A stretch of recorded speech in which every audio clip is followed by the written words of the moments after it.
welcome to Cbus Creatives Live. Tonight's guest will be Ilya La Bozetta. Right now we're going to listen to a little bit of her music, a bottle of turkey whiskey. We'll be back in a minute when everybody comes live.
Welcome to Cbus Creatives Live. Tonight I talk with Ilya La Bozetta.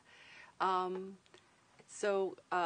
going to do a quick introduction of what is Cbus Creatives Live.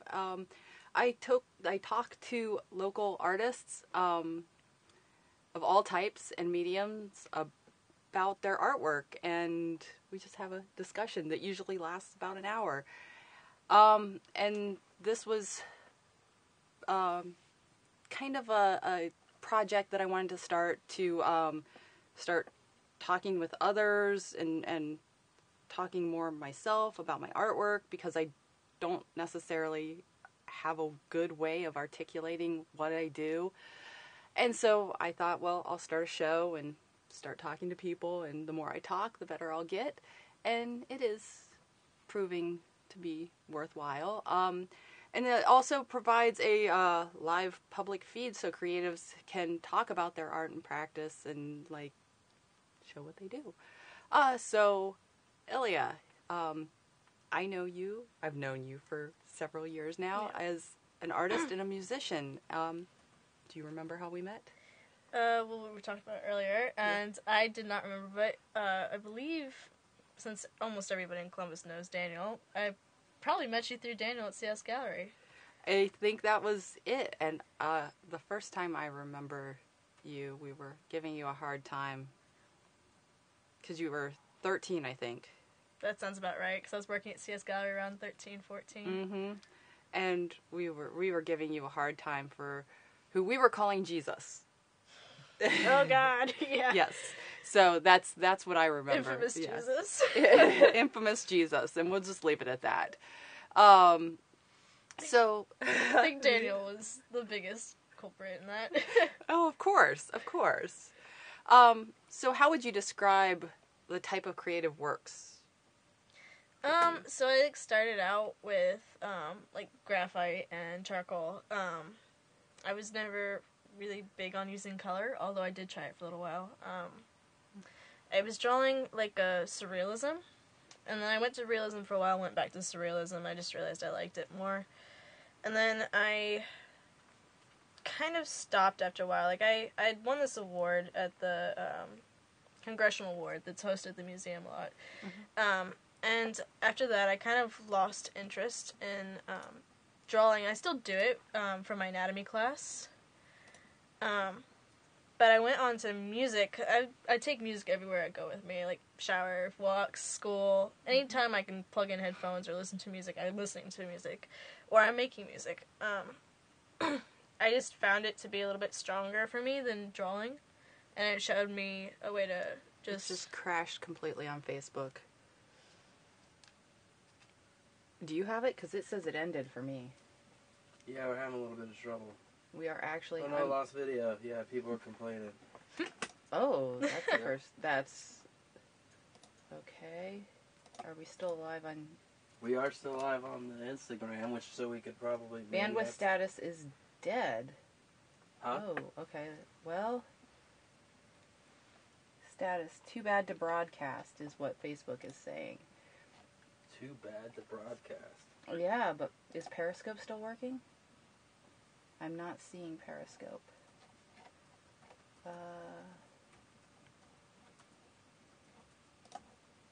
And is YouTube still working? It says excellent on YouTube. Alright.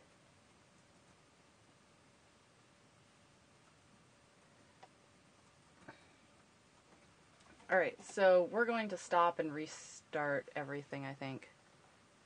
Except for Instagram, which cannot. Alright. How's YouTube looking? I don't know. I'd have to check that. So I'm stopping all. Okay. Sorry, everybody. Right? Oh, I'm back. Did it come back? Well, it came back for a moment.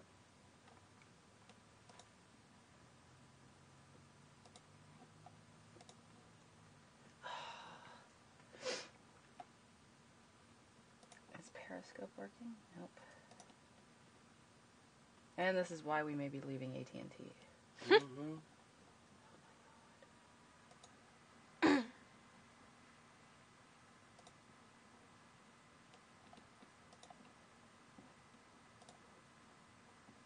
Did Facebook let me back on?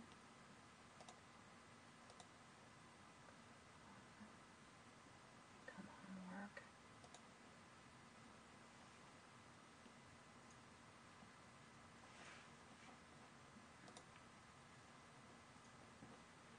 We had a whole set of people too. Facebook will not restart. And I don't think I can...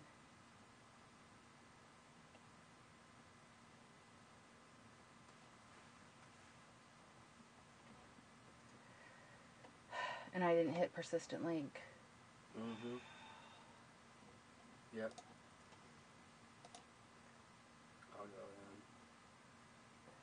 I'm gonna go ahead and you want to give a message to Instagram? We'll be Instagram, back. We are having problems and we will be back momentarily. Sam commented. Yeah, she commented. Alright. I'll take care of it over here. And what I'll do is I'll go ahead and Are you going to start a new one?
on, we'll start just in 1 second. Give another listen to Ilya La Bozetta.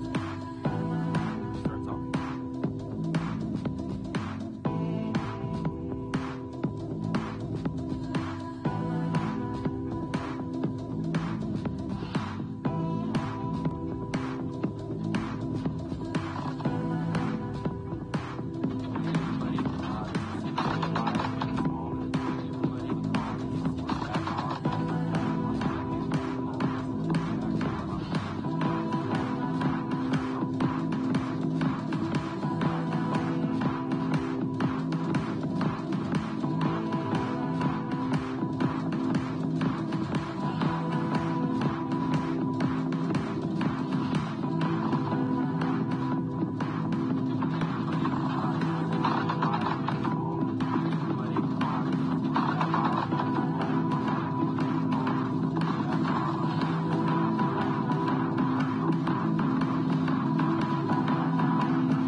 So let's just kind of start over. This is Cbus Creatives Live, and I'm with Ilya La Bozetta, and we're going to skip the introduction because we already did that, and if you didn't see it, sorry. So you're an artist and a musician, and we've known each other for several years, and I'll let you rediscuss how we met. Alright, so we're going over it. Before it cut out technical difficulties, we were talking about meeting at CS Gallery, and as Nikki recalled, everybody's making fun of me for the infamous Jesus. We're not going to dive too deep into that because that's not so fun. But they were making fun of me about it, and that's how we met at CS Gallery. I worked there from like 13 to 14 years old. So cool. So how would you describe the type of creative works you make? So I started out with graphite and charcoal, and I did color for a little bit, but I didn't really like it, so I switched back to graphite and charcoal. And I was doing realism, and I went to surrealism because I liked it better. And I did a little bit more realism after that, but went back to surrealism again. I was doing stuff that was like from dreams and things like that. And then I won a congressional award at the museum, and I kind of lost interest after that. I was taking art classes at high school, and I didn't really like the structure to it, and it kind of put me off art for a little bit. Yeah. So I switched to music, because I'm always listening to music or making music everywhere I go. I can't do without it. It's just, it keeps a like constant rhythm. I like that, so the music I do is kind of reflecting on things that I've experienced. And how did you start, like, what did you start using to make music? It's an app called Music Maker Jam. I just wanted something simple, so I went on my phone and I was looking through it, and because I was like frustrated with this program that my parents bought me for Christmas, so I wanted something a little more simple, and so I found Music Maker Jam on my phone and started messing around with that, and it gave me a lot of just basic beats that I could use that I enjoyed using. Kind of matched what I was hoping to make. Cool. And you can find Ilya's work on Music Maker Jam. I think you have to actually log in and create an account to follow one person. As long as we keep Facebook going. There's also a Facebook page called All That Noise that I post things to here and there. So look for All That Noise. What made you choose to be a creative? Well, or can you choose that? Yeah. Well, I mean, is that a choice? I grew up with two artist parents, which I think a lot of people know in Columbus. and I've always been going to galleries and art shows and just festivals with art in it, and I'm from like cultural backgrounds that are heavily influenced by art and stuff like that. So art's always kind of surrounded my life that I've known. So I don't think I really chose it. I think I just kind of grew up with it, and I liked what I saw around me, and I wanted to try, not necessarily recreate it, but create my own. Cool. So, So who are some of your inspirations? oh boy. I like Salvador Dali a lot. He's probably one of my favorite artists just because the way you could see his minds working in pieces. Have you seen any of his video work? No, I have not. You should. I should. So Dali did some surrealist video. Well, it wasn't video, it was film. Once Upon a Time, and I cannot think of the name of it, Matt. So we're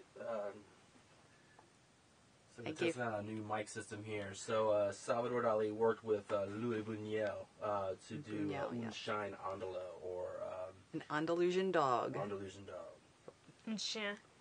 Yeah. Well. Yeah, so Dali is a big one for me.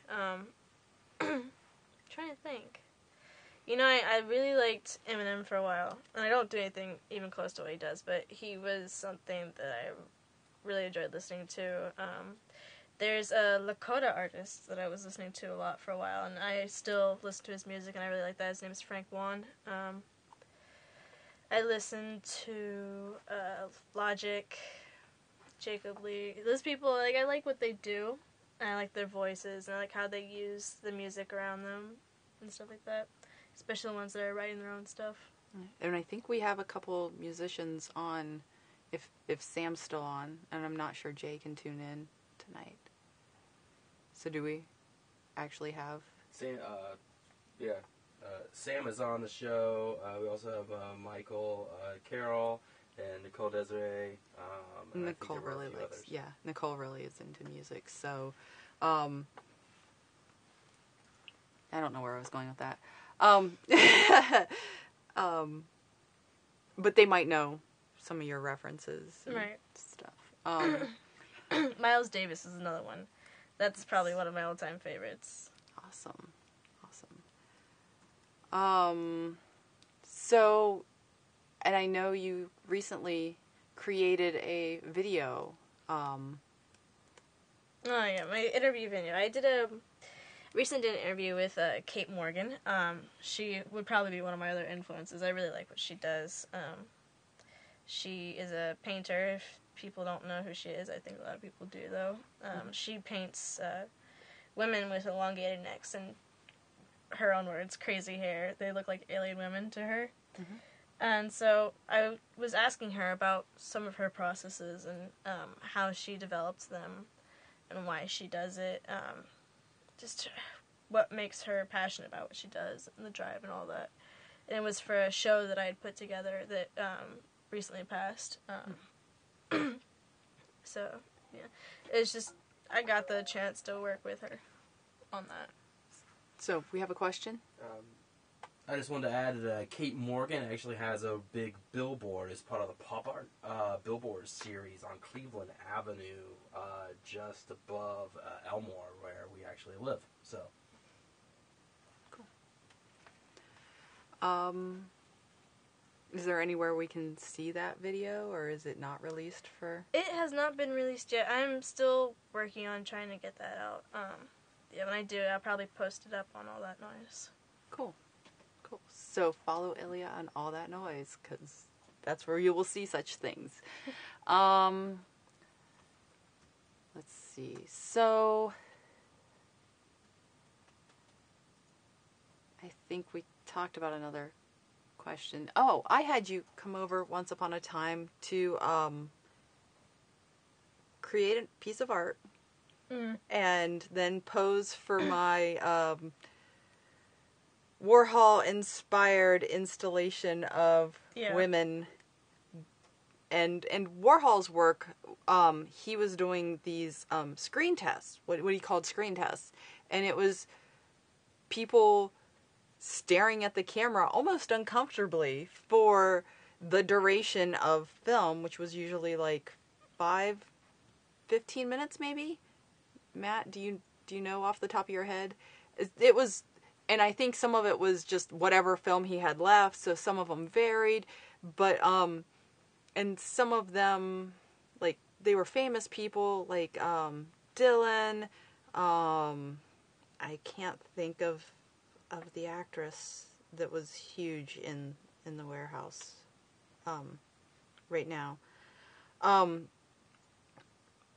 And there are other famous works in this vein, and so I wanted to, it was in a women's show, and I thought, well, I want to show other women, and I don't just want to show, like, women my age, and so I asked you to be a part of that. And so can you talk about, do you even remember the piece that you created? Yeah, I do. I was working on a rather large piece. It's one of the largest ones I've ever done. It's still not finished, I hate to admit. It's a very old piece. At this point, I think it's going on 2-3 years now. It's still not finished. It's all graphite and charcoal, and it's about like almost like inner torment. Mm-hmm. It's got one of my friends posed for this. I have her like doing like contortion poses where she's doing like not like handstands, but like she's bent backwards and she's on her fingertips and toes basically, and she fell over several times trying to take the pictures, so I feel bad about that, but it was drawn her, and it has like light bulbs hanging from like middle of nowhere. It's like darkness, they're just hanging down, and it's got like this platform, and you can see these numbers that kind of tunnel into the platform, and underneath that there's all these candles, and you see the pictures of her drawn doing the contortions, and it looks like she's doing backflips. And they're kind of, like, faded over top of each other, so it looks like she's falling in a progressive falling. So, I was working on the beginning stages of that piece, and, we were outside, and it was still kind of bright out, and mosquitoes. And I remember getting hit in the face with a bug at one point, and then laughing in the middle of the video at that, because of my reaction and all that. So what we were doing was, I was hyperlapsing people creating artwork of their own and then making them watch it. But that's the thing that's off the screen that you don't see while they're watching the camera. And I put their so they're staring at the camera and they're making faces, but you don't know why, because you don't see what they're seeing. Right. They're so just like all our staring at you. So yeah, Ilya's reaction to herself getting hit in the face with a bug. Right. It was like the small like smile, like laugh. You could see me kind of chuckle. Like it was really interesting. I still watch it from time to time when you have it posted up. It's really interesting to watch because like you're seeing everybody move and change out and walk away or come back, sit down, and you see how their faces are changing as they watch themselves do their own work and stuff. It's interesting. What was I gonna say?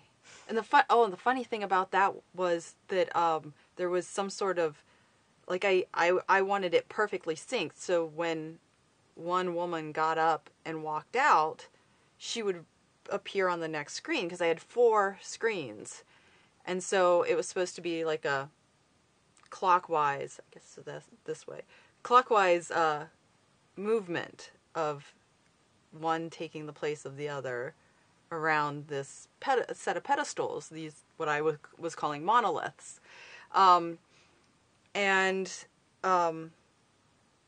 something went out of sync, but there was something awesome in that, because then you had 3 Ilyas on the screen and one other, like one McCall Childress, or however it synced up, where you had 3 of someone momentarily, and it would never happen that way again because one of them was so out of sync that it just didn't work. It was kind of funny. I remember the installation, looking at least, it's a lot of me.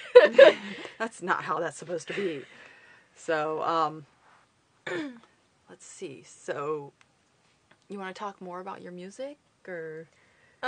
Well, when one of the things I was explaining to the person I did the show with recently was that when I make my music, I do it alone because my process is somewhat embarrassing to me. But I put in these Bluetooth headphones and I dance around my room to my own music, and I like really try to relive the moment in my head that I'm trying to recreate in my music. So I want to put emotion behind it.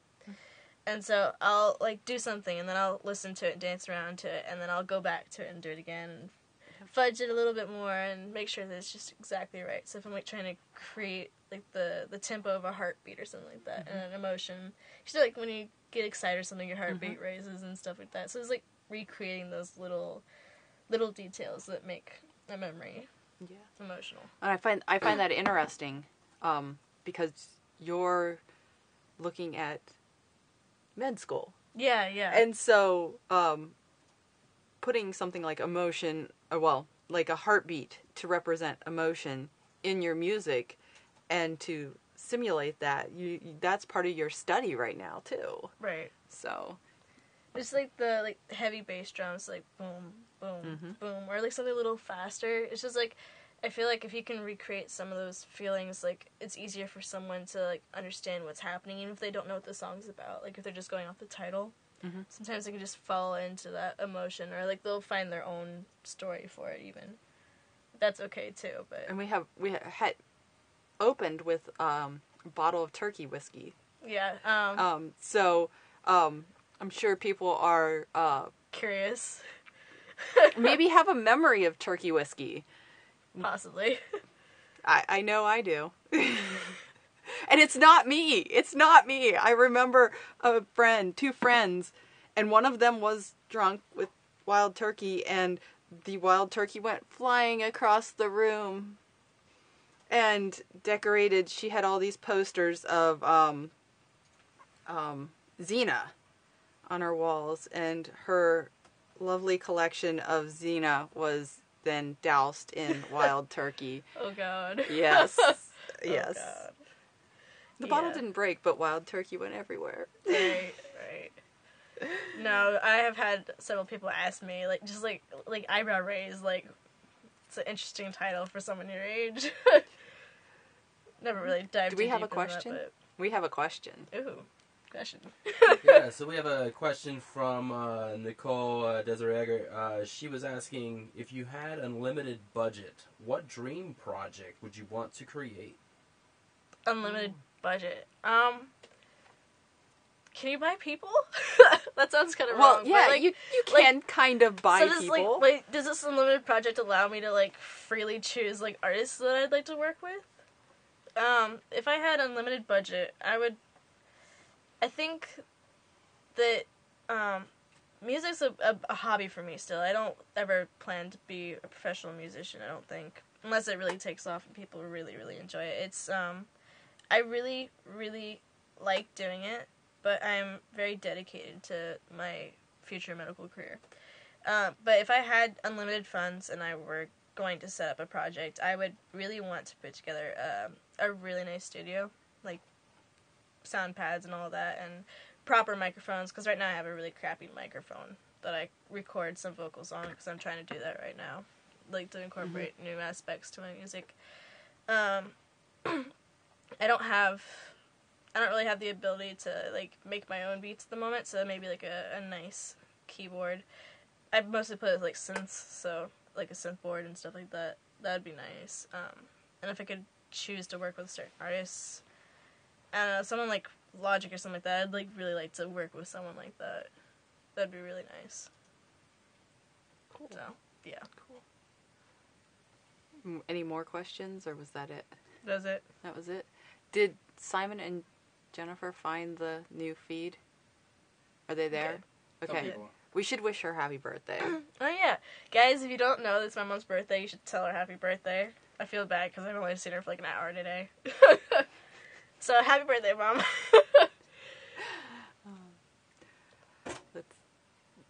Let's see.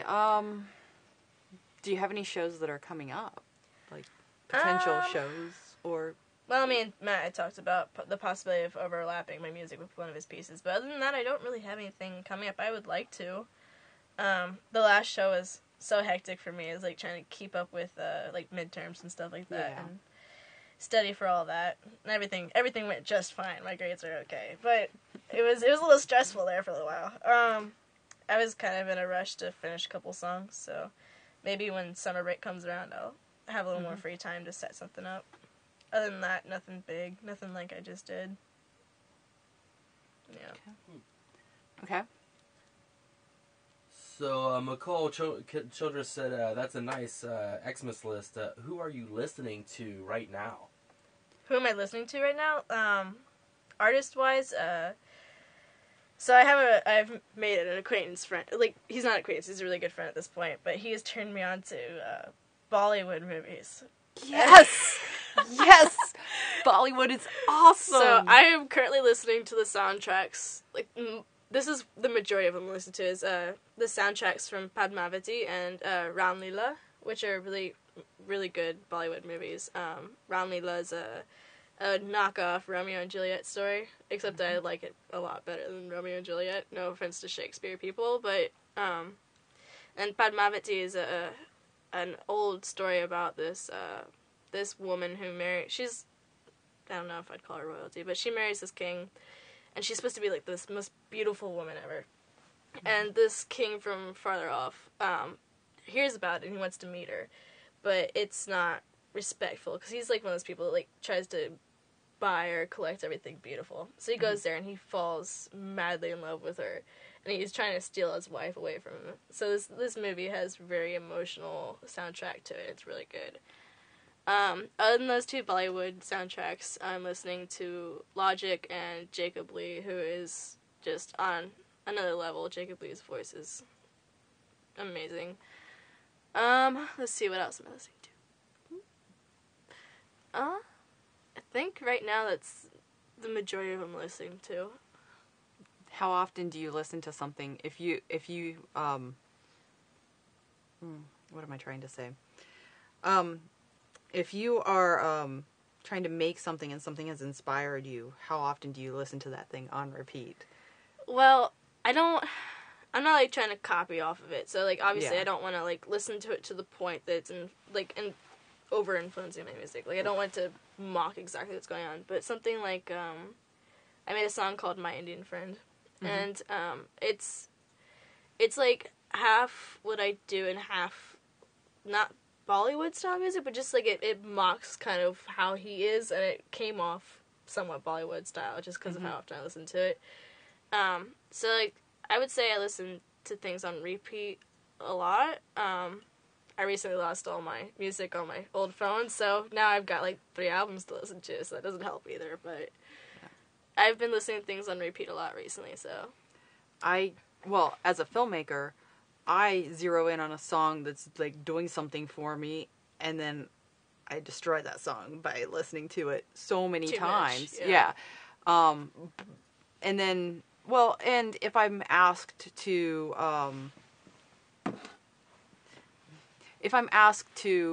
do a music video or anything, I have to listen to the song on repeat again and again and again until I can get something that feels right. Unfortunately, sometimes then what I'm seeing gets in my head, or what I'm hearing and mentally seeing get in my head, and I'm like, I can't do that. Like, So I would say that I don't listen to things on repeat to the point that I ruin the song for me or make it less enjoyable, but I do listen to things on repeat quite often.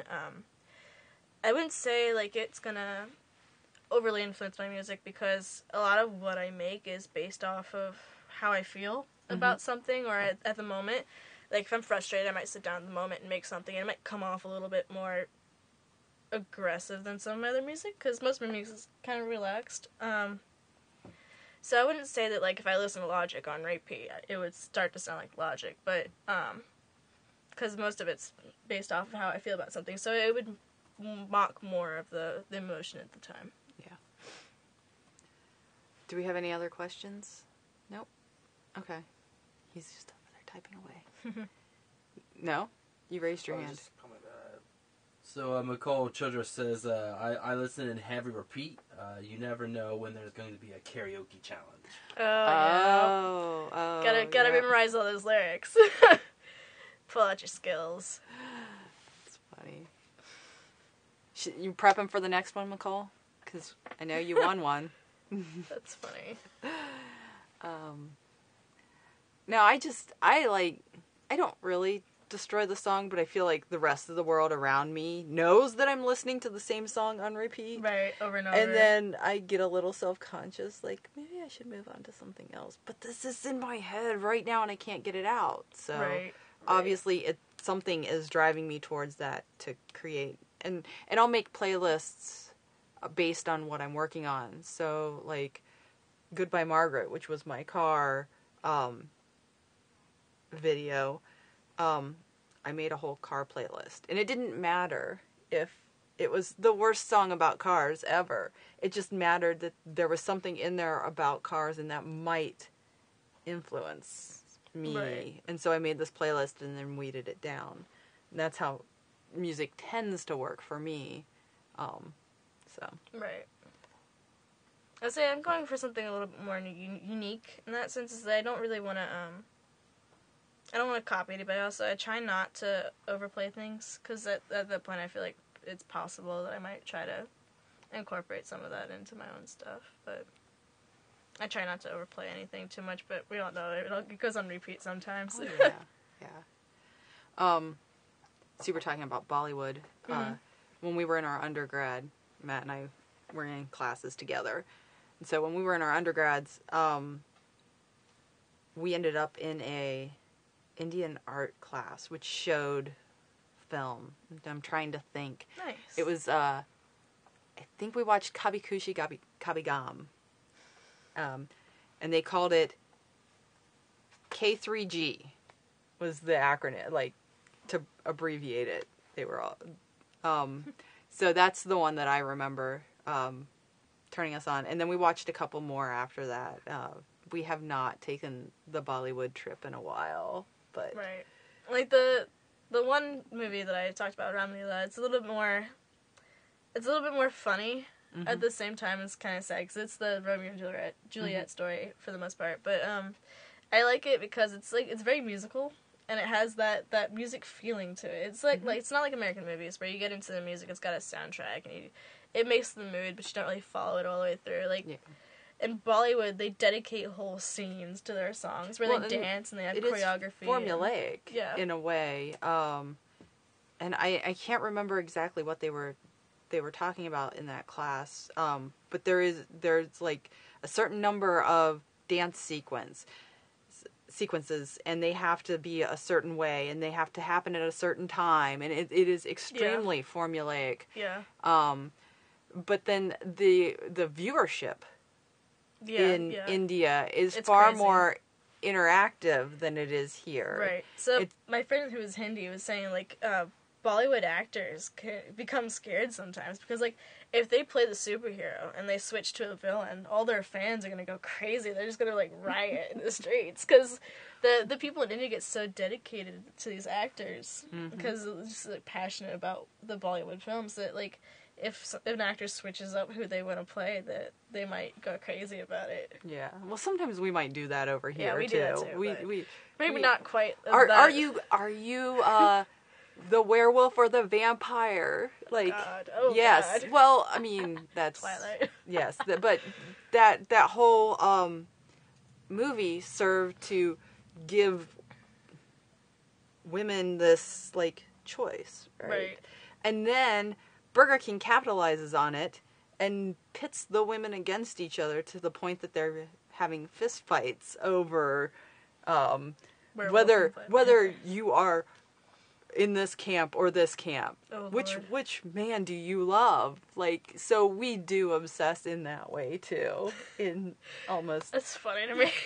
I have a hard time imagining myself being like that, but yeah, I think it's interesting how it can become. That's how fandom works in a way. Right.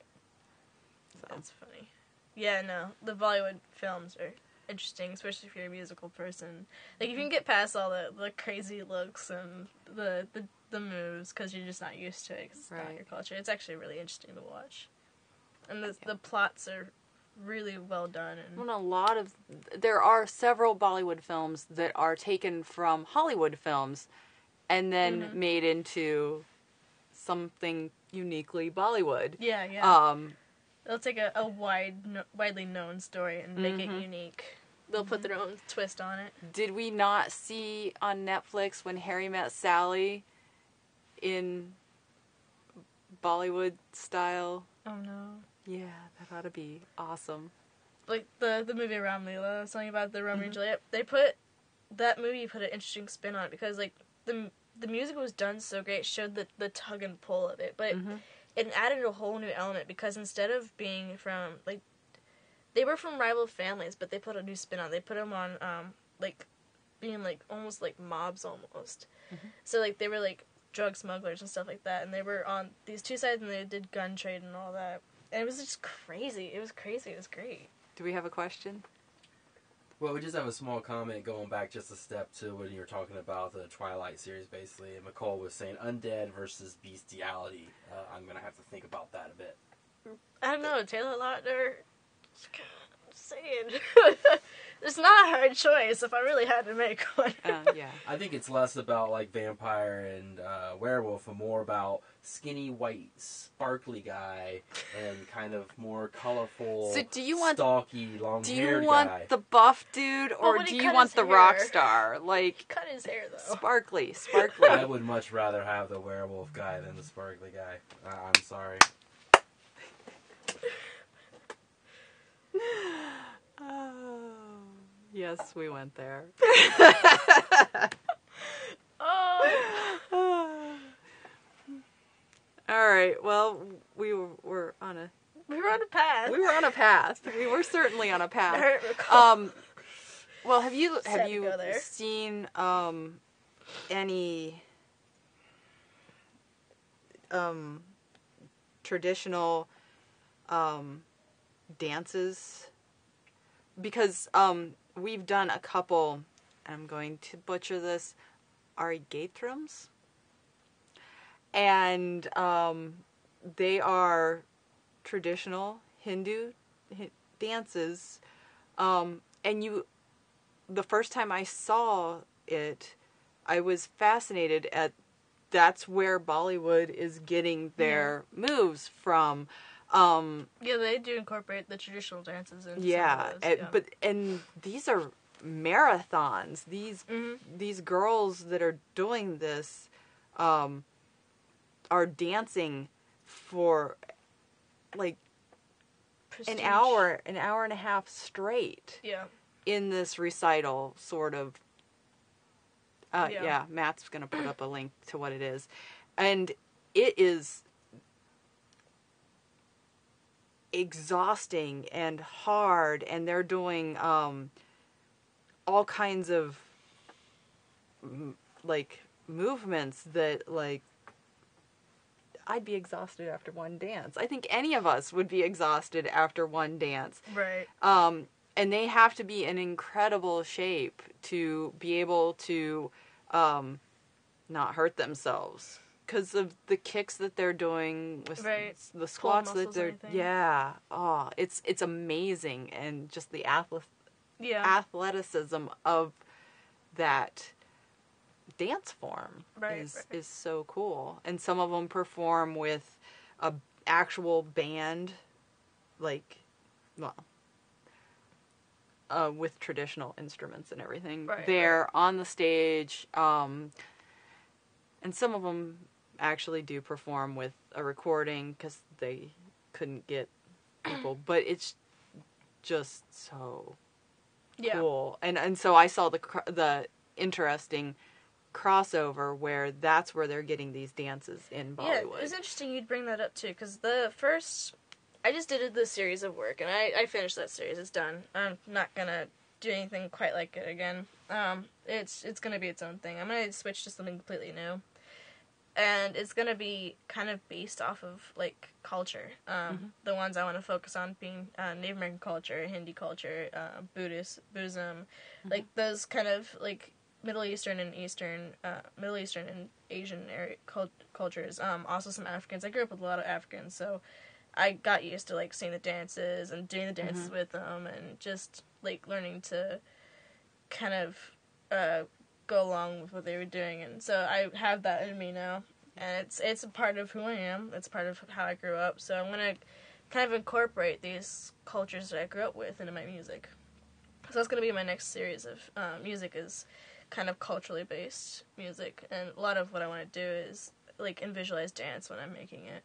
To, like, put that power of, like, dance behind. Because I feel like a lot of cultures are empowered by their art. So, like, and dance being one of the stronger ones. Because if you look at festivals, they always have dance in it. And it just, it conveys a certain level of emotion that you don't really find anywhere else, in my opinion. So I want to try and incorporate that in my new series. I don't think I can get her to do polkas. Maybe. I might be bribed. When I was a little kid, I used to dance in what was referred to as pre-ballet. Right. But once a year we had, we performed in what was an international festival, which international in this context of like Nationwide. Northern Ohio was more of European traditional dances. But I was quarter Polish because my mom was half. So like the polkas resonated with me, and actually I think they're hilarious. Like, who cannot laugh at a polka? How can you not laugh when you're listening to a polka? And so we always joke about polkas. I always torment my friends with polkas because that's funny. It's a polka.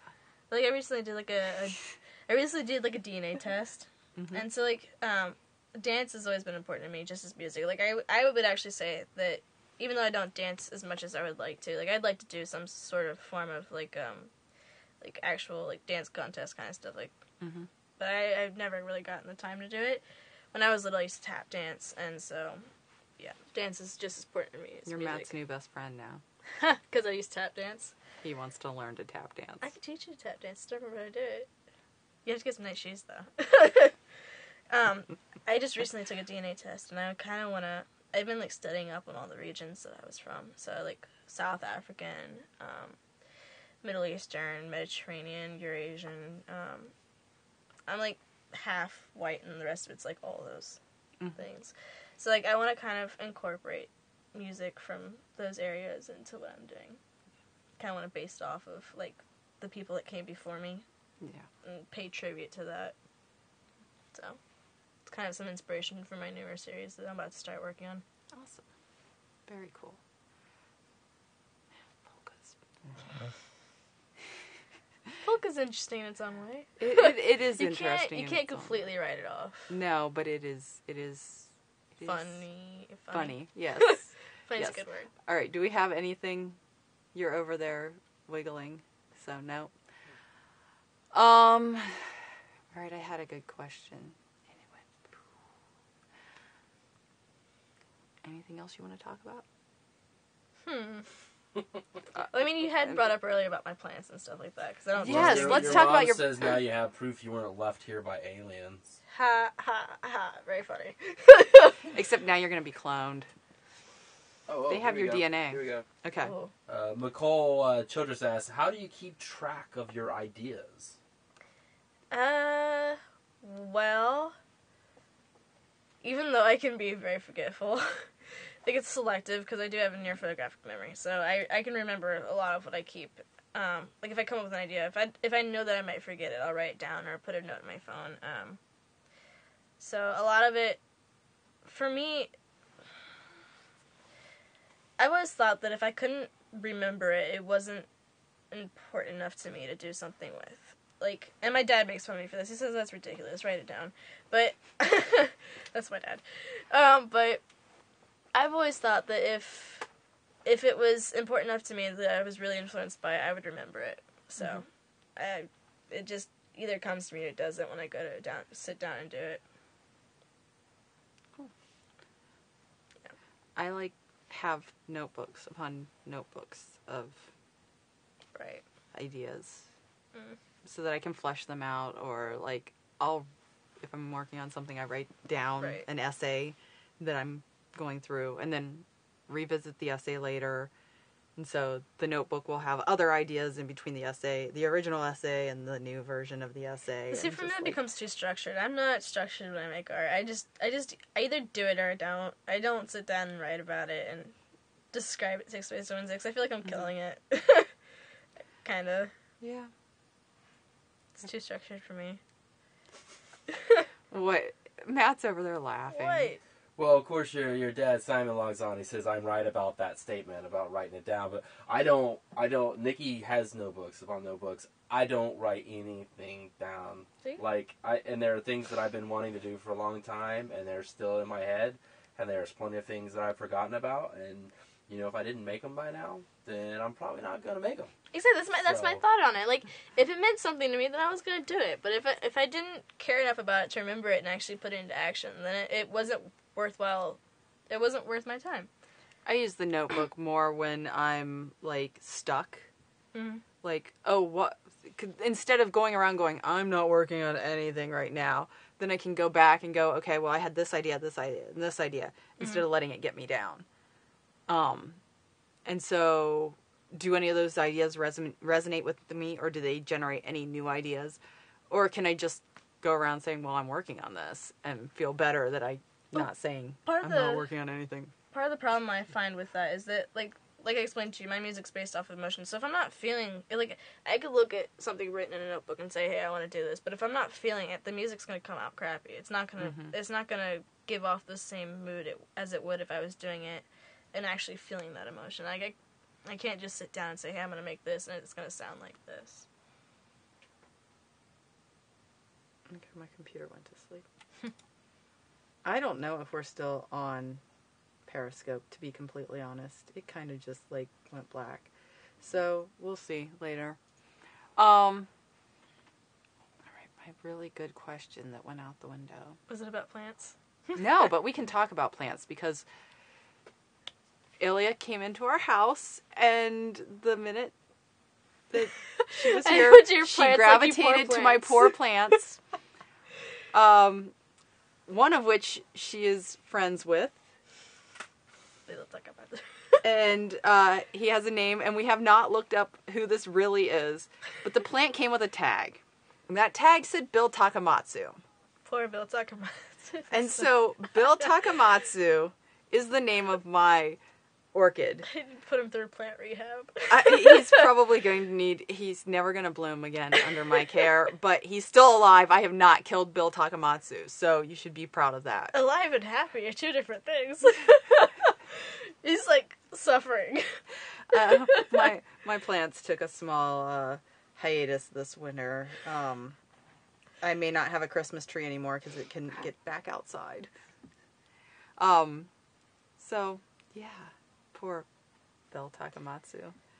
So, this all stems off the fact that I collect plants. And that is, I consider that to be an art form, honestly. Because not everybody has a green thumb. And getting a plant to bloom, if you don't know what you're doing, can be really difficult. I have probably 7 different species of orchids and about 40 orchids in total. And I have several types of trees and vines, all tropical. I tend to gravitate towards tropical plants. I just like the foliage better and the flowers that they produce. My favorite orchid would be a cattleya, just because they have really nice smell. Do we know who Bill Takamatsu is? I did not find a Bill Takamatsu, but what I did find that in 1987, Japan's Prince Takamatsu died. He was the younger brother of Japanese Emperor Hirohito. So, my plant may be named after...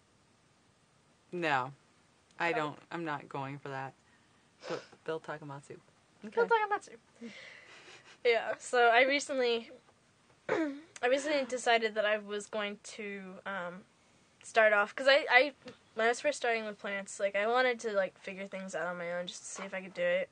Like, I had my dad for help, because he collects orchids, too, and he does all that. He doesn't just do, like, the 60-foot garden in the backyard. He collects orchids and stuff like that, but all of his orchids died in in our house when it got really cold, because our heat went out.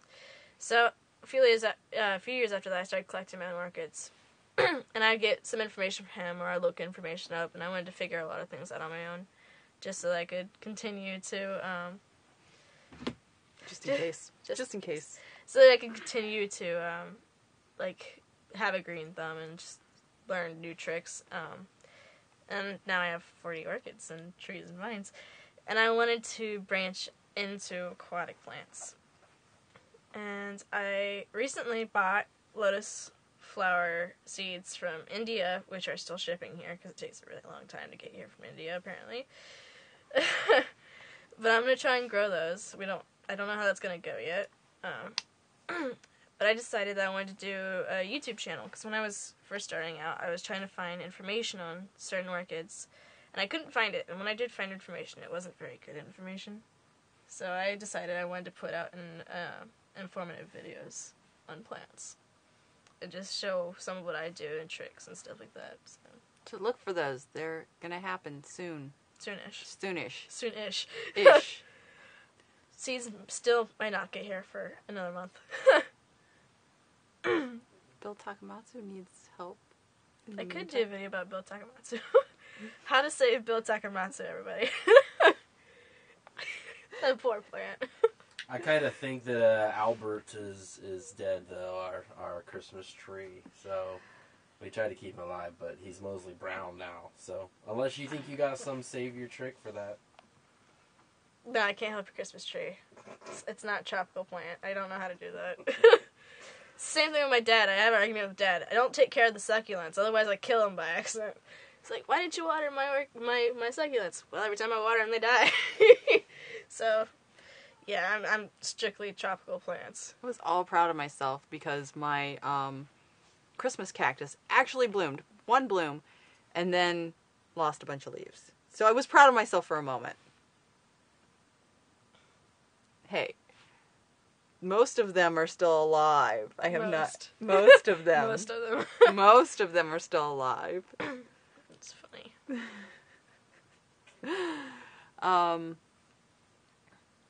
Do you remember that really important question? No. No.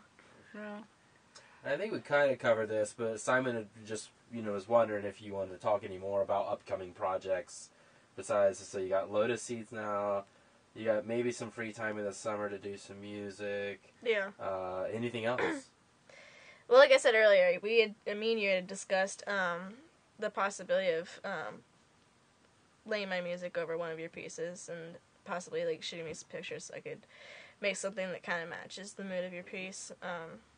Other than that, I don't believe so. Ask him if he's hinting towards anything. I guess I just asked him, but what are you hinting towards? What's the hint, Simon? What are you hinting towards? Am I forgetting something?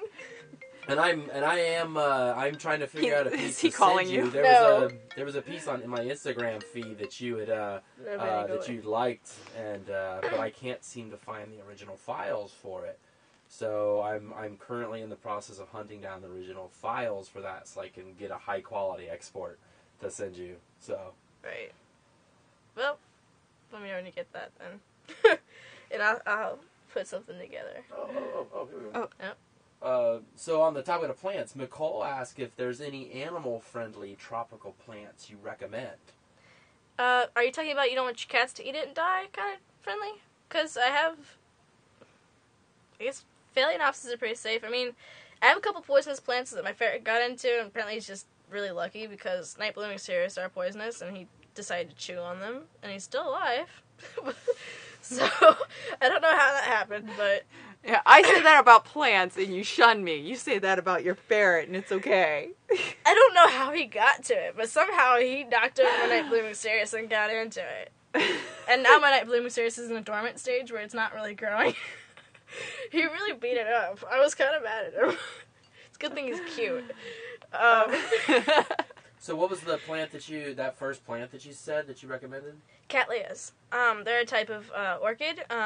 They put out really pretty flowers. There's a smaller species and there's larger species. I have a King George Southern Cross, which is a Cattleya species, and it puts out large flowers about the size of my palm that are like depending on how much sun it gets. If it gets a lot of sun, it's like a peachy colored. If it gets less sun, it's more white colored. Mm-hmm. But it has this really, really strong smell. And it's interesting too because when the flowers actually start to die off, the smell does not smell good anymore. But it's really, really beautiful plant.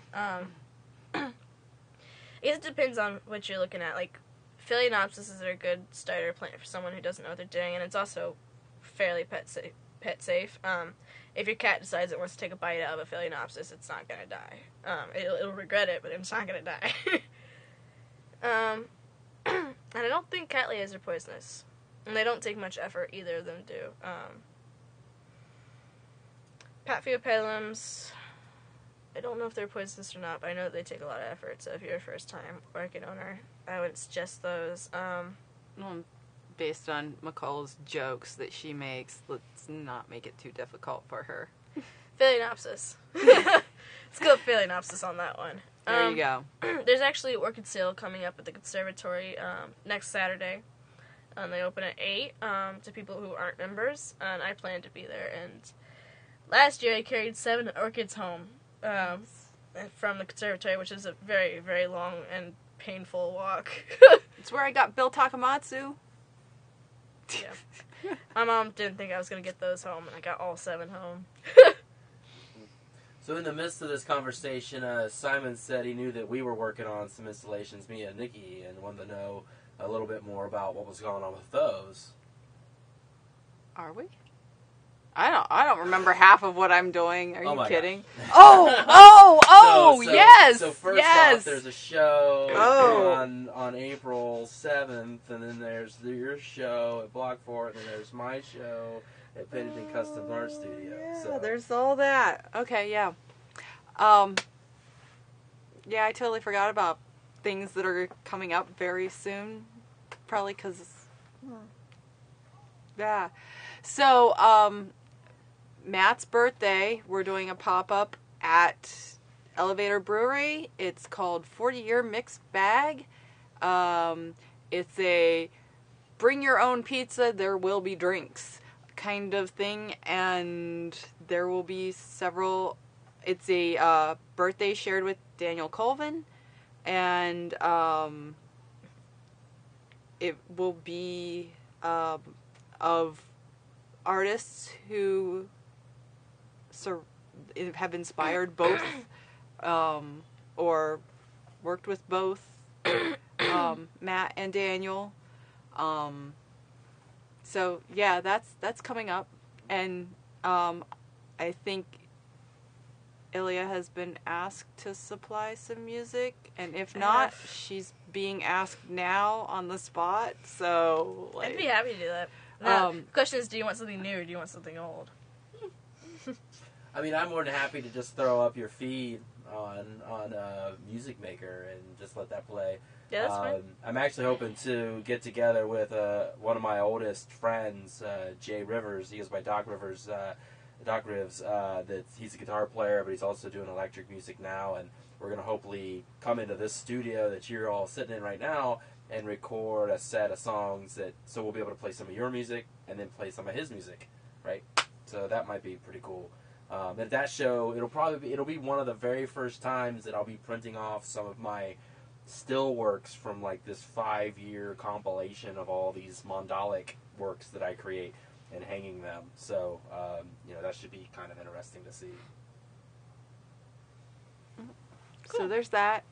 And then Celia Peters is doing a Futures for the Rest of Us at Blockfort, and I am one of the artists, and I am working on something for that with projectors and projecting on things and stuff, and so that's wherever it's at.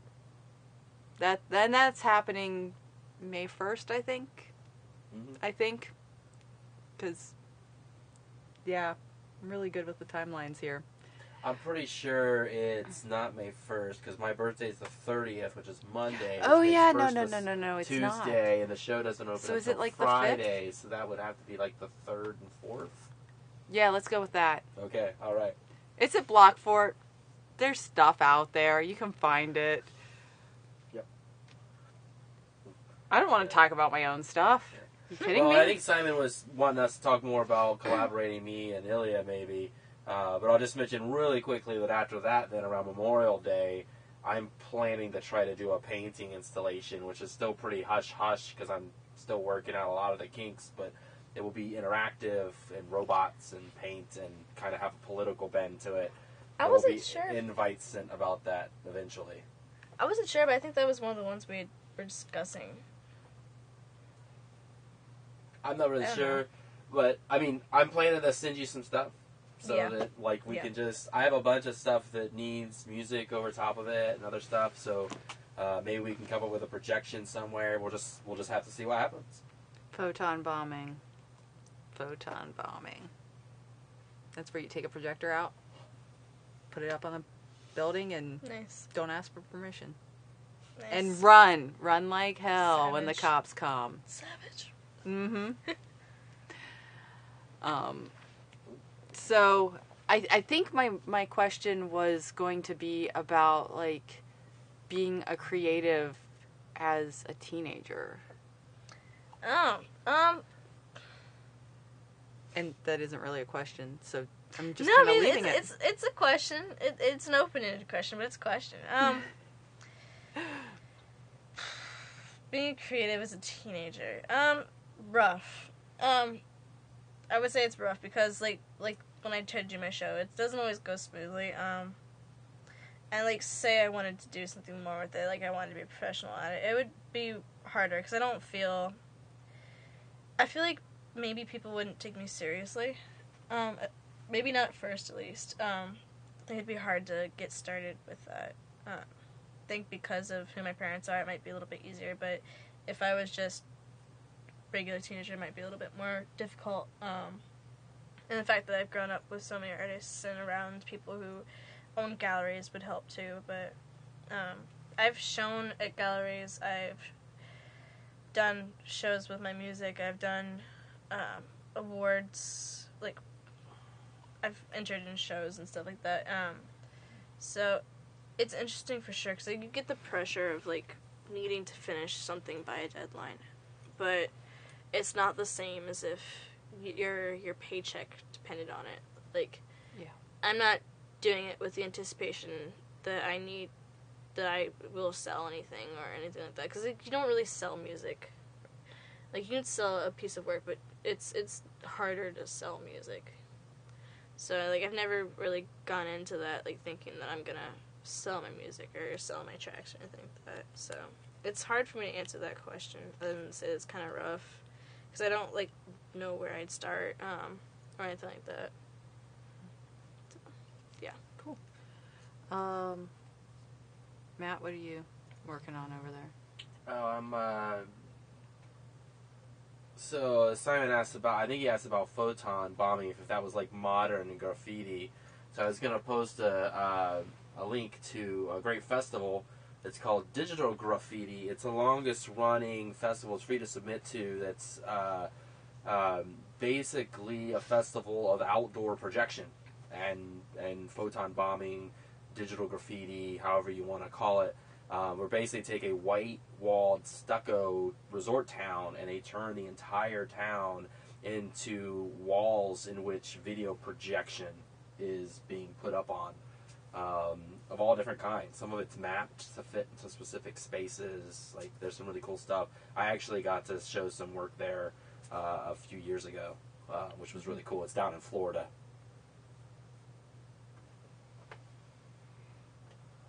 Okay. Anything else? Any questions? Not Anything that I you can want to think of, add? unless anybody has questions for me. I Well, think I've got it all out there. I do plants as part of an art. I do music as part of an art. I used to draw. I still can draw. I haven't lost that, but I just don't do it as often. I can dance. I just don't dance publicly anymore. Although I'd like to try that again. Other than that, I don't do anything else artistic. Like, I consider plants to be artistic because there's a certain art to it, like keeping a plant alive and that kind of stuff. But other than that, no, I don't have anything to add unless you guys got something. Anybody else has questions? Okay, well, let's do a quick, rundown of what's coming up. So, the Columbus Moving Image Art Review deadline is April 6th, is it correct? And that's to submit videos. We'll show stuff.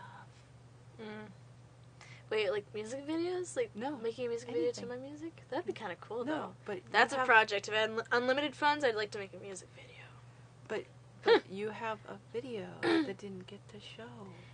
Yeah, but that's not like an artistic video. Doesn't matter. No, it's an the interview. Columbus Moving Image Art Review is anything. We show documentaries, we show narratives, we show more artistic experimental work, we show stuff from high schoolers, college students, local filmmakers. Like, if it moves and someone wants to show it, we'll try to put it up on a big screen. Interesting. And so, even the things that I'm doing, and I would want to see if you could put some music to it, one of those will probably end up on the big 40-foot screen at the Columbus Moving Image Art Review eventually. Yeah, that'd be nice. Like, I'd be interested in doing that for sure. The question that was asked earlier, if I had unlimited funds, I would definitely want to do a music video, but I wouldn't do some, like, hokey, new age music video. I would do something actually interesting.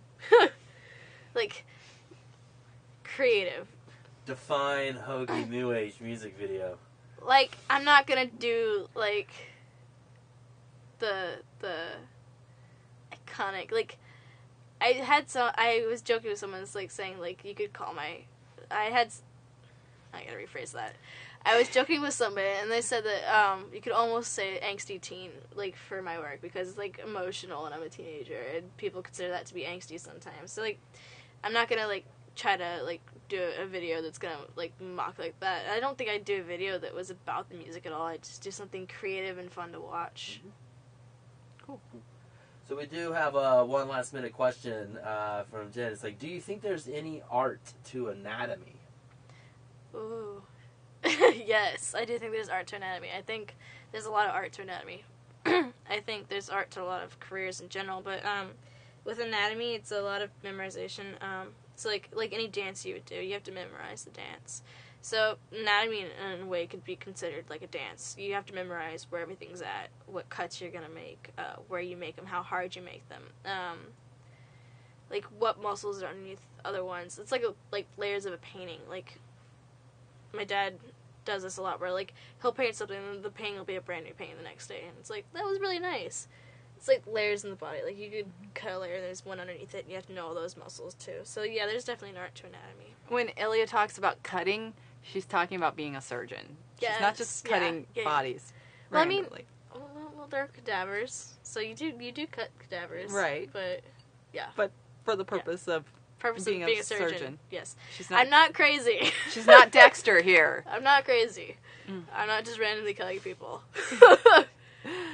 All right, was that? I think that was it. Okay, so 40-year mixed bag is the pop-up for Matt and Daniel's birthday on April 7th from 5 to 10. And then next week, join us for tea time. Matt's going to do Earl Grey's, which my cousin requested. So, Drew, if you're watching, you get your Earl Grey's next weekend. And that's Sunday, March 18th at 11:30.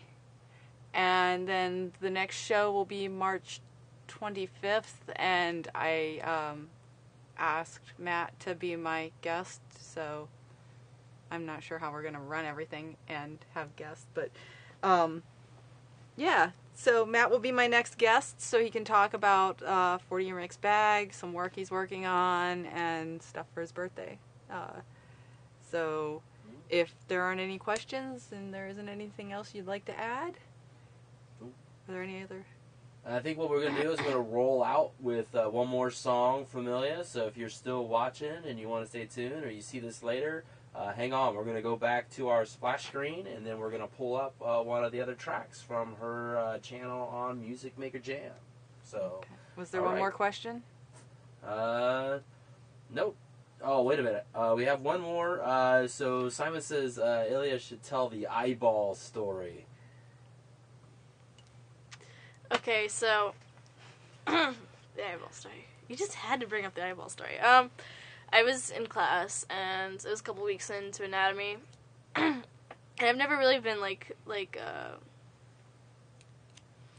one to react to things.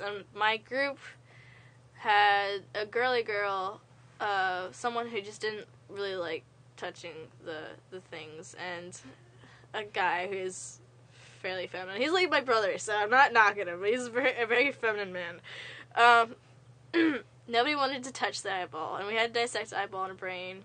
And so, with the brain, you can kind of like hold it and just dissect it with the other utensils. But the eyeball, because it's round, you actually have to pick it up and hold it when you cut it. So I wound up having to cut the eyeball, and like my teacher thought it was funny because I knew exactly where to like cut it because I had done something when I was in middle school with eyeballs before. So like I was like cutting the eyeball and like removing the layers just right and like dissecting it open and looking at all the pieces and identifying them. And my whole group was like, I'm not touching that. until the very end, nobody wanted to touch it because I already had gotten everything out, and so it was like no longer a whole eyeball. So yeah, that's the eyeball story. Okay. Yeah. Thanks for joining us. Yeah, thanks for having me. Fairly feminine. He's like my brother, so I'm not knocking him, but he's a very feminine man. Nobody wanted to touch the eyeball, and we had to dissect the eyeball and brain. And so, with the brain, you can kind of like hold it and just dissect it with the other utensils. But the eyeball, because it's round, you actually have to pick it up and hold it when you cut it. So I wound up having to cut the eyeball, and like my teacher thought it was funny because I knew exactly where to like cut it because I had done something when I was in middle school with eyeballs before. So like I was like cutting the eyeball and like removing the layers just right and like dissecting it open and looking at all the pieces and identifying them. And my whole group was like, until the very end, nobody wanted to touch it because I already had got everything out, so it was like no longer a whole eyeball. So that's the eyeball story. Okay. Yeah. Thanks for joining us. Yeah, thanks for having me. Fairly feminine. He's like my brother, so I'm not knocking him, but he's a very feminine man. Nobody wanted to touch the eyeball, and we had to dissect the eyeball and brain. And so, with the brain, you can kind of like hold it and dissect it with the other utensils. But the eyeball, because it's round, you actually have to pick it up and hold it when you cut it. So I wound up having to cut the eyeball, and like my teacher thought it was funny because I knew exactly where to like cut it because I had done something with eyeballs before. So I was like cutting the eyeball and like removing the layers just right and like dissecting it and all the pieces and my whole group was there. until the very end, nobody wanted to touch it because I already got everything out, and so it was like no longer a whole eyeball. So yeah, that's the eyeball story. Okay. Thanks for joining us. Yeah, thanks for having me. Really feminine. He's like my brother, so I'm not knocking him, but he's a very feminine man. Nobody wanted to touch the eyeball, and we had to dissect the eyeball and brain. And so, with the brain, you can kind of like hold it and dissect it with the utensils. The eyeball, because it's round, you actually have to pick it up and hold it when you cut it. So I wound up having to cut the eyeball, and like my teacher thought it was funny because I knew exactly where to like cut it because I had done something with eyeballs before. I was like cutting the eyeball and like removing the layers just right and like dissecting it.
right, everybody, that's My Indian Friend by Ilya La Bozetta, and that's this week's Cbus Creatives Live. Join us next time when I'm going to be talking with Nikki about shows coming up, and then we'll have a new guest right after that. So thanks for tuning in.